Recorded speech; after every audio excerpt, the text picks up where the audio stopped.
And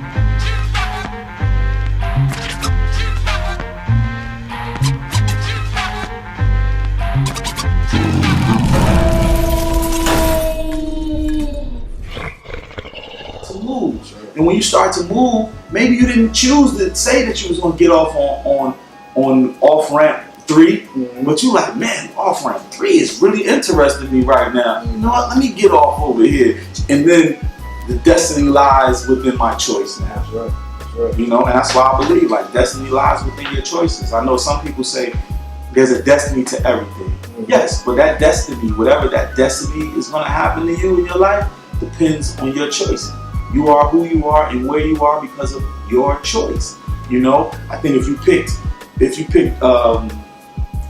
choice left, whatever is the process or lies amongst those roads on choice L, that's gonna be your destiny. If you pick the right to go right, then whatever lies with you going right is gonna be your choice. For example, if I step out into the middle of a highway during rush hour, most likely I'm gonna get hit. And that's my choice. If I choose to stay on the curb, doesn't mean that I still won't get hit, because cars can come up with, but it's less likely of a possibility that I will get hit. So that's my choice, you know, and I just believe life is really like that. You know, there's destiny lies within our choices. Okay, that's really good. What do you feel about the importance of people of color being involved in the community and creating opportunities for the community? I think it's very important for people of color, for people of black and brown descent to get into the community, to show that we care, to show that we love where we live, love where we are, because by doing that, you show that you love who you are. And I believe that when a person loves their city, when they love their place that they are, they can change that place. Because love, you know, you start to treat things with the attributes of love. When you love something, you care for it more. When you love something, you protect it, you know, 1000%. You'll protect it with your own life. You know, when you love something, you share with it, you're giving of it. You know, so love, the attribute of love, really, it's important for us as black and brown people to love our cities, love our communities, love our residents, because we're not doing the things that we should be doing. We're not cleaning up in front of our homes like we should, whether we rent or own. We're just not doing it. We're not going in our communities to council meetings and assembly meetings and PTA meetings and community organized meetings like we should. And especially in Newark, New Jersey, where we have 212,000 registered voters. 212,000 registered voters, and only 18% of them come out to vote.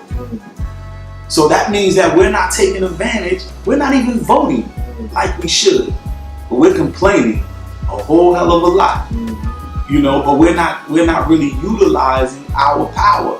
So black and brown people in our community is important for us to do the small things that make up the whole. You know, there's a lot of moving parts within a municipality like a Newark, New Jersey, like a Oakland, like a Cleveland. You know, these black and brown cities, we need to be involved on the ground so we can effectively make change at a higher level. That's right. That's right. Definitely. Your nonprofit, can you speak a little bit about that, and what made you want to create a nonprofit? Well, my nonprofit organization is called 211 Community Impact, and it was started by myself and 2 more people. And our initial start of it is one of the people was a PhD, and she said that, you know, all of the stuff that you're doing in the community, why don't you just start a nonprofit and I can help you? And it's been my idea to do a nonprofit and to do I had one before, I started this one before, and just to continue what I had done before, and I didn't really know what I was doing or what I was getting into initially. And, you know, we started it together, and we started it with literacy being the focal point. And the reason why it was literacy is because I think that our community, we need to have an understanding and a comprehension of what we're allowed to do and not to do within our community, what our rights are, because a lot of us don't even know our rights. And a lot of parents are scared to even indulge into asking or engaging people into what our rights are, is because a lot of them can't even read beyond a 3rd grade reading level. So they don't even want to, well, they don't want the embarrassment. They don't want to get involved because then it will expose what they don't know. You know, so they just say, well, you know what, I just live my life. I don't really have anything. But that's not the right way. And when we say literacy, we're not just talking about academics or academia. You know, we're talking about just making you aware of certain things, of what you can do at a PTA to go check on your child. You know, what you can do at a police station. You can literally tell them no or yes, just because they're authoritative corporation or facility. You can still tell them yay and nay to a bunch of different things. Know and understand your rights and what they're allowed to do to you or not to do to you, and what the elected officials within your city and state and your county are allowed to do or are not allowed to do. Right? And we need to know these type of things. We need to know these type of things for entrepreneurship. We need to know these things just for being residents. We need to know these things for the education of our children. You know, and if we don't know these things, then that's like the wool being pulled over your eyes, because you're allowing the wool to be pulled over your eyes. Because now, if you don't know, I can tell you anything or I can do anything, and you're going to accept it. You know, even our court systems, you know, there's so many things that we just turn over our rights to because we don't know. And, you know, so. Definitely. Hip Hop for Water. Hip Hop for Water, big issue. We've been working on this for probably 4 or 5 years now here in North New Jersey. Hip Hop for Water. Hip Hop for Water was brought to me by Queen Yanajaha, who was Farrakhan, one of Farrakhan's granddaughters, and also Marcy DePena from here in North New Jersey. They pulled me into Hip Hop for Water and Hip Hop for Life, and because it's important. You know, Flint, Michigan is going through a big thing with water, and not just the contamination of their pipes, but the contamination of their source. You know, it's a difference when you have the source of the water and then the pipes that actually supply the water to the different residents and corporations and all of that. It was assumed that the supply of the pipes in Flint, Michigan was just bad. But then they found out that the actual source of the water was bad. So that made us fight for them, fight for the cause of helping them. Because when you have an infrastructure that's over 100 years old, it's bound to be something wrong with it. You know, 100 years ago, most of us wasn't even here. You know, so I think that the federal government should step up. Should step up for just that community and not just throw it away. And I believe that the declining of that city and those people and how they had to disperse to other places, it felt like America was turning their back on the entire city. And so when you have one problem, it opens up the floodgates. no pun intended. But so those floodgates came to North New Jersey, and it started to make us analyze our water situation here. And when you start to do that, you start to understand. We found out there were a couple of schools who had small amounts of lead within their water system.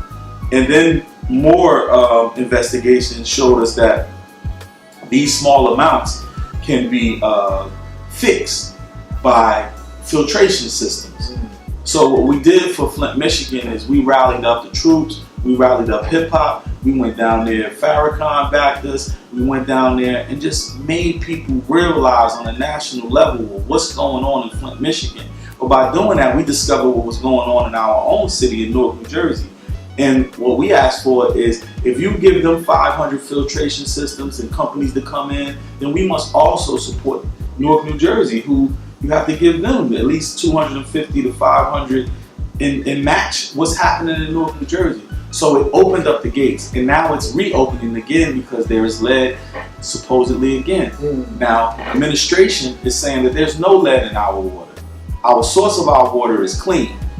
But if there's lead in the supply pipes, guess what? When you turn the water in your home, wherever those supply pipes are contaminated, then now there's lead in your water. Now there's lead in your shower. Now there's lead in your food, your cooking water. So even though we're saying we don't have lead here in Newark, New Jersey, I would tell everybody in Newark, New Jersey, man, and everybody that supports Hip Hop for Water and Hip Hop for Life, Water for Life, to be careful, not to drink the water. And then you have to be careful of the bottled water. Because there's certain tests now, you can look online and search for it, that certain waters are not even passing the contamination levels. So we have to be careful, man, because water is life. Water is needed for everything. You know, just drinking water every day, all day would allow you to lose weight. No more soda, no more. You don't even have to work out, and you will see weight. I think you should work out, but you will see that you lose weight. You know, so Water for Life, man, and Hip Hop for Water is very important. And you know, water is the life source to us as human beings. So we have to you know, take care of, you know, make sure that we, you know, take care of ourselves and take care of the water.